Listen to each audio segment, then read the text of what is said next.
महोदय, सदस्य की चिंता अपने क्षेत्र और राज्य के दृष्टि से वाजिब है, लेकिन मैं आपके माध्यम से सदस्य के संज्ञान में लाना चाहता हूं कि जब इस प्रकार की नेचुरल कैलेमिटी होती है तो उस समय एक प्रक्रिया बनी होती है। एक तो केंद्र सरकार के द्वारा प्रधानमंत्री फसल बीमा योजना संचालित की जाती है। किसानी का जो नुकसान होता है वो फसल बीमा योजना के तहत कवर होता है और किसानी तथा अन्य प्रकार के जो नुकसान होते हैं वो एनडीआरएफ और एसडीआरएफ के तहत कवर होते हैं। महाराष्ट्र में जब कैलेमिटी आई तो निश्चित रूप से प्रधानमंत्री फसल बीमा योजना का भी फायदा महाराष्ट्र के किसानों को मिला और महाराष्ट्र सरकार ने नेचुरल कैलेमिटी आने के बाद जो ज्ञापन केंद्र सरकार को प्रस्तुत किया, केंद्र सरकार ने अंतर मंत्रालयीय समिति बनाई। उस समिति ने राज्य सरकार के अधिकारियों के साथ प्रवास किया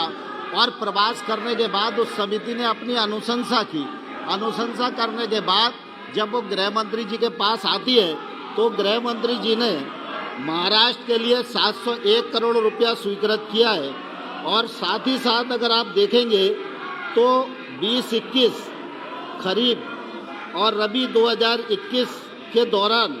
महाराष्ट्र में फसल बीमा योजना के अंतर्गत 67.96 लाख हेक्टेयर क्षेत्र का बीमा किया गया, जिसमें 11.43 लाख किसान ने अपना दावा प्रस्तुत किया और फसल बीमा के अंतर्गत 750 करोड़ रुपया किसानों को उसका लाभ दिया गया है। माननीय अध्यक्ष महोदय, मैं आपके माध्यम से सदन के सभी सदस्यों को और प्रमुख रूप से विपक्षी सदस्यों को कहना चाहता हूं कि आज की कार्यसूची में गांव और किसान से संबंधित 15 से अधिक प्रश्न चर्चा में हैं। विपक्षी सदस्य अगर किसानों के बारे में थोड़ा सा भी दर्द रखते हैं, किसानों के प्रति थोड़ी सी भी वफादारी रखते हैं, तो उनको शांति बना के अपने स्थान पर बैठना चाहिए। इन प्रश्नों के माध्यम से अपना विषय रखना चाहिए, सरकार का जवाब सुनना चाहिए। इस प्रकार का हो हल्ला जो हो रहा है, इससे सदन की गरिमा भी नष्ट हो रही है, जनता का भी नुकसान हो रहा है और विपक्षी दलों का किसानों के प्रति जो चरित्र है वो भी दृष्टिगोचर हो रहा है। माननीय सदस्य महोदय, सदस्य की चिंता अपने क्षेत्र और राज्य के दृष्टि से वाजिब है, लेकिन मैं आपके माध्यम से सदस्य के संज्ञान में लाना चाहता हूं कि जब इस प्रकार की नेचुरल कैलेमिटी होती है तो उस समय एक प्रक्रिया बनी होती है। एक तो केंद्र सरकार के द्वारा प्रधानमंत्री फसल बीमा योजना संचालित की जाती है। किसानी का जो नुकसान होता है वो फसल बीमा योजना के तहत कवर होता है और किसानी तथा अन्य प्रकार के जो नुकसान होते हैं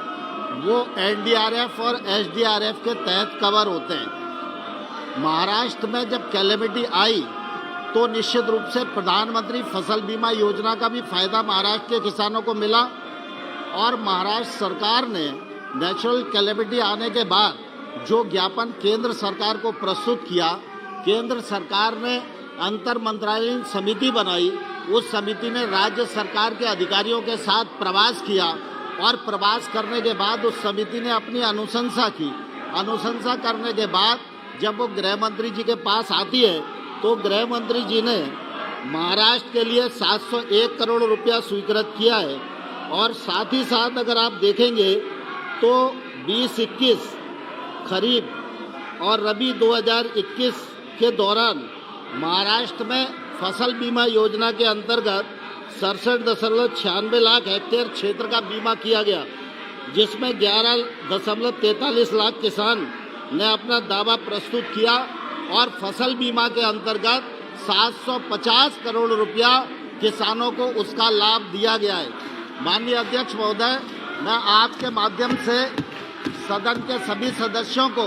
और प्रमुख रूप से विपक्षी सदस्यों को कहना चाहता हूं कि आज की कार्यसूची में गांव और किसान से संबंधित 15 से अधिक प्रश्न चर्चा में हैं। विपक्षी सदस्य अगर किसानों के बारे में थोड़ा सा भी दर्द रखते हैं, किसानों के प्रति थोड़ी सी भी वफादारी रखते हैं, तो उनको शांति बना के अपने स्थान पर बैठना चाहिए। इन प्रश्नों के माध्यम से अपना विषय रखना चाहिए, सरकार का जवाब सुनना चाहिए। इस प्रकार का हो हल्ला जो हो रहा है, इससे सदन की गरिमा भी नष्ट हो रही है, जनता का भी नुकसान हो रहा है और विपक्षी दलों का किसानों के प्रति जो चरित्र है वो भी दृष्टिगोचर हो रहा है। माननीय सदस्य